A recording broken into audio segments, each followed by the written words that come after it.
Etinche bia na beka kire ose enra no.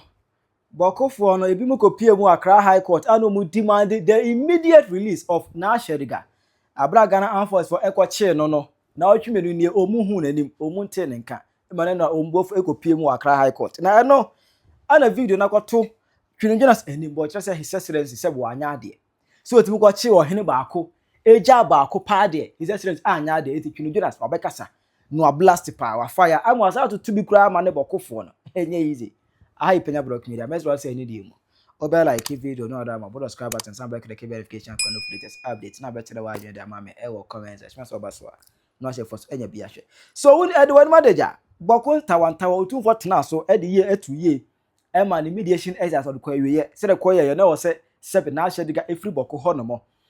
But that on free because of that no. You issue command from government. The command by say Ghana Armed Forces for being kwache na Nasheriga. Emma said reports by it was alleged say anyone be ability omi soldiers for any kwache na Nasheriga every Bawku honomo. Edinburgh Accra omasuye. I say Asem no akotwa court ye corner back and forth. Mampusi for no ne ti say omu twe ho direct e court wa demanding say be jai omu ehene no. Nasheriga na ya chi no be jai omu. Because of that say enra omu go pie mu High Court honum bi but umkon ye nyai man no na se enura abepie mu 2 weeks ye nyai mo nti umbufu ya mo kasa no mo se mo kan na busu na emohu ye ba bukara mfo nyina ba Ghana ha ye be say we don't want peace just say almost mo kan na emohu pa esem na no wohye na sem ehu na eno ana twene wanya abotre ahwe asem no ada just do mu so there bi se dipa ahemfumie no kontokwa na zetim ko chi wo hene Bawku eja Bawku dia Neza abeza se ne mudo dipa Bawku eboro so iti na Twene chese de sebe John Mahama ye de wanya ade na me ba begina John Mahama so yes sisia wa den wakọ Bawku akwachi mampurusi for hene won John Mahama ujimi we na obema NDC nya obi akono bio entafo ni miyeru nyina agimi no mo kontokwa enti se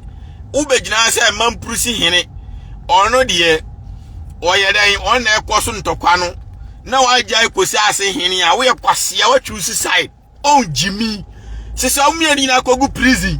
saa no omiyeru pie ba se person koda prison bi o a omunyi site omunkofo na omunkoko ntokwa simple as ABC jimi saa ne ye no entokwa no Mampurusi for insighting omunkofo na kosi asefo nso insight omunkofo na omakokum nipa enu ntina do ma hene ni asante hene ntokwa obi a insight obi ai what is say obi atwutuo asini kon awura abuna hafu kumbronfo ana say obi atwutuo afri ai abewura asante region eku asante fo dabi ahemfumi anu ni nyina na ajimi entia den na wo so wajimi nti wakwache Bawku nu aja Bawku wo ye kwase John Mahama ni nyina wo ye sa eti John Mahama wo ye sa na ade achi na obi abeku na meseme na msoma ya won na betimi asu wo Ghana wo aden nu wajimi onu ojaje fo nkwase afo aden nu wajimi John Mahama jimi nkwa na mamu abeda possible Kwajo friends or subscribe say welcome Uncle Jonas. Please, how are you doing? I'm doing good, but John Mahama Jimmy do man tafo na start kunkum ni pabio. Ochi ohene Bawku no anche Bawku no wachi no nimkofo ni nyina nim sa na ese we mu no ye ndisi fo ni ti. O mama John Mahama sika say o mechi ye hene ene ye kum nipa. O mekwa kukum kusasefo no rough from mampurisifo no bedem na be show mu nsema kusasefo onto say mu beyi o mo hene na pi. Onti wochi anu achi omienu nyina afe no din oti ase saa ne ye no ukochi ohene Bawku ade no macho se eye tete ade o omu nyina aguo na jimi no magimi no mu kontokwa enti wo mampanimfo no panyini na oda o ma no na be ka acho se ma obi anko e se asante hini se o jimi ti se mampurusi ana kusi ase hini a eno si ye nko ye asante fo nyina mo me entena kam kobo do mafo a ombeko enti ya ohene no ena eden decide amom enti se o fa ohene na fa omienu nyina bom se be ya omienu nyina besunya nyansa bom because wo ye kwase a de wo ye no de ntokwa mo na ebeba wo ne meche no ye nye ne sa o ba bi a ena ma cho se ntafo mo awe o mo ne kaprom ni koto ntuo ni tuo mo ba eye mo a mugu parliament wa jimifo no MPs na many ministers e Jimmy phone na the taxpayers money na so de koye ka kwan de di adwuma de tontuo ne mo because MP bi wo ha wo ye mampusi ni ento de ntuo komani kromfo na MP bi wo ha wo ye kusasi ni wo de ntuo komani kromfo wo Jimmy enti se mo so ma Jimmy a sa nkwase amamuo no enkoso o man no enti muni ma akina mo fa mo Jimmy nkofa sa ntafo ba ko ne hene no emeka emehye prison obi na afa enya draw na tani no obi anfi nsu enyansa ntafo nso ye nipa ti sa asantefo o mu ye nipa obi ni obi wo problem a enya dan enchese twese kan ana atwetu okoku nipa waja se eya anu na edinya problem na anu kro na neka esiesi asem no ma kire ntafo ni nyansa so mu nso ye nipa wasi anatani ne di nipa so Ghana wo your mama e tani ba omia e tani enti said ye aba omia boye tani a on twitwitu nku obi mama e tani a on twitwitu nku oni aden na mo ntafo amaka mugu boko o madane moa tamalefo nyina e ntafo aden na omunim yansa omunkum nipa ha bole gatanga omu nyina e ntafo aden na omunkum nipa wa omu nyina e ntafo aden na omunim yansa amu nko ade ma Jimmy enti na mu de o matena se na mu ne o makasa o mu Jimmy bia mbechi o matum simple sa ne ya ade enya fe na ma Jimmy ntuma ko gina ba ko achi na mu de Jimmy se ma ban kankan abenti bone nko ana am de aban ne bedia enti mu ni ma mu fa mu Jimmy mo nwura aboko nkofa ntafo na aka no so hene na fe no mo so mu nyina nkogu prison na mu na mu bi ne o mba o mu bere o mbehu nyansa o mu nkoka kire o mu nkofo so o mu nkoku mu nipa simple na munya ise ma Jimmy ntokwa mienu akoso akofa mentra mpetro ampasem no ono ade no o di no fenchem yesia yesia o kwaji Greenland na nsen wo John Mahama oni okuja to abla kwa mutro letter tintin by because wa kwache Venezuela man panyini no wa bande Ghana se o ma Ghana ni bia entu kwan bio ma America Ghana visa wa twam permanently because of mu Jimmy letter me ka kire wo what o ba bi wasumajo uni obia any problem enko kan bi se sia no entro letter bia ma bio wa bande Ghana fo nya visa ma u Jimmy wa block o mu chance what Ghana on fa so obia ni so ntimi mi adwuma ma obia no ayebi asise sika na totoka ma o man kwasiafo na de aka wo de totoka ma rafu mu freedom fighter fo Jimmy fo mu NDC fo na ade sika ne totoka ma mu miwa kwasia wadada nipa se obebie 24-hour economy abraka no sa S class a watuta man kwasiafo mu de ko mfuturi ba kokura timisi factory ma ensesa aka adiyan we Jimmy stupid man. So I say Uncle Jonas was a fire could be young. He said my comment doesn't make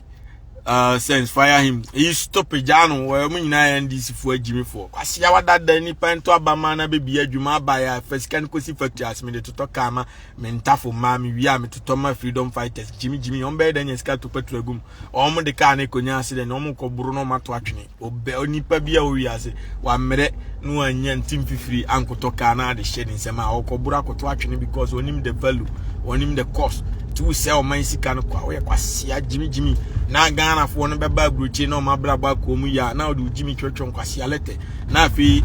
no amo bande Ghana sisia no lete foforo ba biyo a om de tariffs begu ye so na fi no o tariffs ne ba wi a om be sere Ghana ni biyo wa America bi om be twene green card and ne citizenship um ti said om de Somalia fo no sana Somalia na o maban mu nipa ba ko be di Trump atem de akowie no ye deport o man na Minnesota ye deport o ne ye chichibi ne ye kumbi fra wati ase ye tie ba bi asomadwe kwasia nkofa ma na woni time mu nipa na wo se kotwetwe problem o kofa problem aba eno a Greenland a wo se okodi countries be se 7 aso mu soja se kugo so mu ko defend the Greenland eno ayre waso tariffs aso asa countries ni nyina wati ase ti tariffs na wo se so manyo mu soja fo a still obani Greenland fo na be kasa so beto so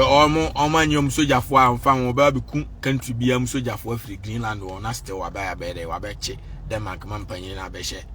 America ti said odi Venezuela mampanyi na nya na semonde o akasa obeje nti minim unim na oti se Trump akukum nipa 100 na 2000 ewo Greenlander mamu famu Jimmy nkotrole te bia bi oni okuja tabra kwa Jimmy fo no yeti kromu aye ho to ye me ka me pe na me twi tama mpe na me da tama mpe na me ko hem business me tena Ghana so many years mu nyina mfa so ni mu so akufu adu Jimmy wonso Jimmy o mu nyina nyansa bia ni mutim nti yeti kromu aye abrabo akoyi no yenyanka class ne ma yabusuanfo Ghana nti mfa wo Jimmy ene o ba lock sem nkotrole te bia ma America fo won na kwasia nyamo size ne omo na jeje fo no so ma Jimmy antimuni ma nkofa ntafo ne hene ba ko no so nkan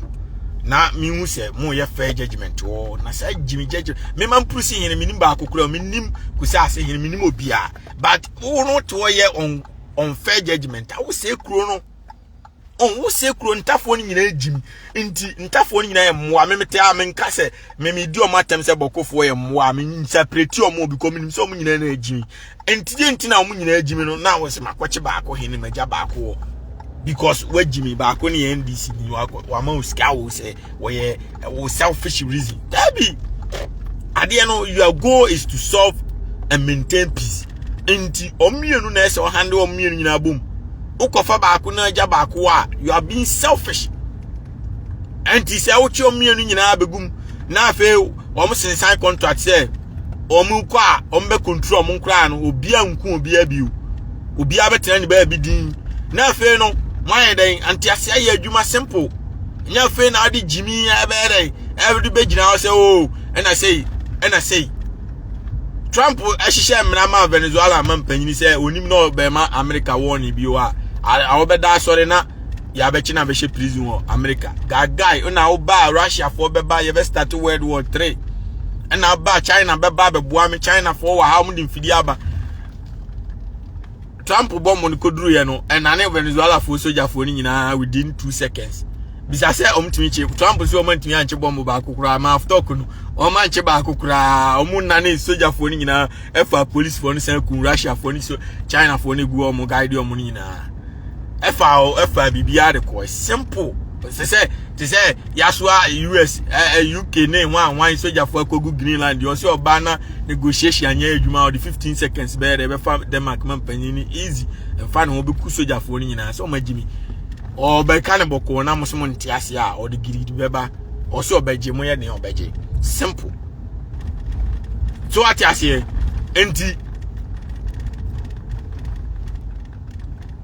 ana nkofo say ayin no de o ye no osisi o mo da bi wo se ne enemy ye China ne enemy ye Russia and man enemy ma ukrum no ama ne enemy aba oba abeji kuro na furu nsem because one timi ahwe kuro no so simple truth sa na Trump ne omuka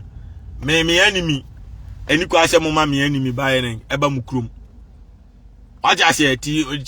me enemy de ni akode na mufie akidi na matena wahwe ma me kan kire me se me enemy e de akode na mufie achi a me ba abeji kuro no simple ana omo so wo resources e Venezuela omo obi bia nti me se Trump me se John Mahama en kwotro let tintinti medi o matem what I say en fa ho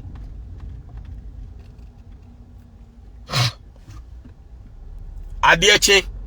na Trump oku soldier for 1000 kra enye wasem e wo Europe wo eye broni to broni ntokwa wo na bobi ku anko obi ama boko omuku omo wati se broni bi aka ho asem da en fa ho sana omo nso de eni kwa se fa ho nya na akotwro le tintintin no obe kreti enemy sama Ghana fo wa bruchiri so ati ase adan mo Jimmy on sisi amu beye na ntafoi agi nsam wo northern region omu kum nipa na etereba foma hwan fort on omienu nyina emwa nti wuchi omienu nyina hene kogu prison obi antime nkon bio because at that moment no we hene wo prison ati ase nti ase aye adwuma afi no o ma sensan contract ye kwa ebe maintain peace no ma chiachi omo no ma fa adamfo enti na matwa aba news crowd no omu nyina enti 10 na ono no ye mamprusi ni no ohu 10 o ekusi ase ni o se o chale ye hene kra ne mo hene afa adamfo dia edi enti ne mekontokwa so na meche no ma show odo one love because at the end of the day nyina Ghana for enti o time ebe destroy bibia but ye kabomba akoni ye dodo ye ho a ye be win together ti dia meche no ne ma ye den motu omofo se ahemfo mienu ye sremo enipa moja ye hwie gu no enye etie nipa resources ehia etie nipa human right etie ma educate da bi magimi makọ gina ba akọ achi because of more selfish reason sa nkwase ade na nya mamu ejimi sa nkwase ade na nya de nya mamu ejimi enipa mienu nko a mampanyini nyina fa ako ugina mfimfini no apata ntokwa no unko gina ba ako se me mo aba akọ akohye prison ma gya ba ako so no nenam wiase meanwhile o mienu nyina na ejimi so enkwase ade. Obviously the word is not belong to Trump when Jimmy sana John Mahama ya ama bandi eno so ma Jimmy ewiase nyina belong to the United States ewiase nyina ya America dia enu ntina omoto enya bold confidence ka se John Mahama wi omusika $214 million because America no omo supply obi ska omo bank bi wa friend World Bank omo de akosi Switzerland and World Bank no omo yeden omuma obia country bieska ta country no omo de tanso ye IMF enti ubeji sika na ti se Ghana say Trump betimi ama iska build kuro ni nyina openko a obeye wonu na meche no enti omo boa obia owiase nyina Europe nyina Russia nyina omo musika de ntina ai Trump Biden ema Putin ska na Trump dinatem say wako Ukraine kukum nipa na asan ma niska because you America for na hwe wiase nyina so enti say omu traitor na omu bana beye mema sema ombe ba be konkaw ati ase ma chiro say Russia any Alaska bomu state ba kwa America Alaska na America ba Russia ni ade na Russia for na ntima mejimi wa because omu suro so ombe ba be nkwase ade nante first rat na Alaska is part of Russia and America for na je Oma Jeffrey Putin mo sa ti se di omo kwaji Greenland di omo ji America no omo betimi andane na America so on na meche no enti omo ne control bibia nti ntuo na ekurekura soldier fo na omo de begu Greenland on ni nyina America fo na eye bibia o wiase bi omo na eye enti made in China phones na eba Ghana ho nyina no China kura no maji half of free China phone nsem enti half of China no ehona Apple si ehona Microsoft si ehona ene Vietnam nyina ya America de control ene Taiwan ho nyina ya America dia and China nyina ya half of China ya America dia and two companies ya Apple ni ade wadwe say China ni net wo ye dia joke ya America fo na ni gu China wo na omo ye enti country bia o wiase bia omo ne control waja se enu ntina utu kwan aji so consistency ka de ba America sikam wo de call dollar because one call dollar adu sika ne ko muni ma de kro ba ade call dollar America ba bia be fa bia o tu kwan ko country bia so se de call dollar because omni control wiase and so omo no antina na Biden ye ni papa na on kwachi Putin na da bia na Trump etwa odi na tem no antina omtimi omo kwa ne wo power ombetimi ne 30 seconds akofa country being president ebi ni wiase president bia ni wiase a oba obetimi abefa na ko impossible what I say come soldiers or police Trump nko na betimi aye because omo wo mfidi a wiase nyina obia ni omo de ma no enti omo de no na eba abefa wo ti omo ba na so omo ba by force ombiku na hu tell you omo siko bomo areni no nkramofo ni mtuo dodo omo wo ni machines omo enzo omo bombo ni easy enti na make sure say enti so adwen o say America e joker tina Trump John Mahama di omu jimi ada bia na mabufu no because o yes ebema Ghana no ombetan ye omde ebeka ada countries no omutan mo no won koso onya bege o tie America wo enemy na ko tie enemy na chi a won so abedane enemy ama America na abeye enemy a oyenya medane enemy kura abra ye brejimi amu jimi omu koji America fo ndiskan ba na mde ni na ko ropieto na mde di aka to kas mamu kwase amamfa so bi amaso na afi o mamfa hwe ama se nyina bewu sika ye yusu nye Ghana nyina IMF sika one World Bank sika ni nyina America fo ne deba Ghana fo ko bobu sian wa IMF ne one ni nyina ya America fo sika enti the whole world omo na wo sika bia wo yase ti say ense senka Venezuela oil ombeko akotonye no match president omo twini free no enti ayo millions upon billions upon millions of dollars omo twe de ba America no ebeda no ma short sika wo yase Ede na wo a omo ba beji country don mo powerful nyina ai Saudi Arabia no nkramofo no oil no mo keke Russia oil no keke ni nyina so America obi because omo no de nkramofo no bejimi no makoku omo atwe omo oil no esi amo be ko Iranian kra Iran omo se ko bombo omo no ma sa atwe omo oil no free tinsa of se nko no discover beto ne economy a crash no obetwea udi boni anu aba be kunu abefa ni free ana ze wabechew Libya Gaddafi o man kofa no Libya nim Gaddafi nim soja for do so mo kofa no etwe ni woyɛ onyina enti John Mahama jimi adakoro to abi wan say ye beda sori na o ma be fa John Mahama na o mo twinga na nyapade nyina de na abe enti na Trump say sesia no one day the tariffs na ehunu o mo tariffs ni nyina o punish Europe nyina o punish Europe countries nyina bibie be wura America be 25% and I was so tia say America na e bibia de ma Europe for no alupre na mbefra America for nkwa na America buy na plane bio we as be America na nti wiem ni nyina America de a wo ne control nti mo befru plane ani nyina tariffs ne fam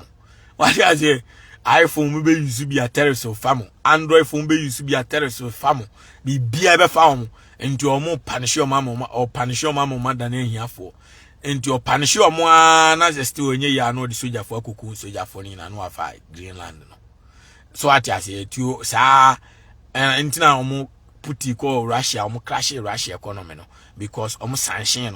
no kire say untimi use US dollar ntɔhwe nti enko create enemy ma John Mahama nka omo asem what Ghana no agimi no adane made yere a emfa ma John Trump so ono ne de oka no kora ntwantro one o se oba o deport nkofo deport omo oba o twatrum atwam ochiwa akodam onkwan no agimi me ba me twatrum aba atwam a ntimi ntwam fa so bia ni so omo ntesa nkom masem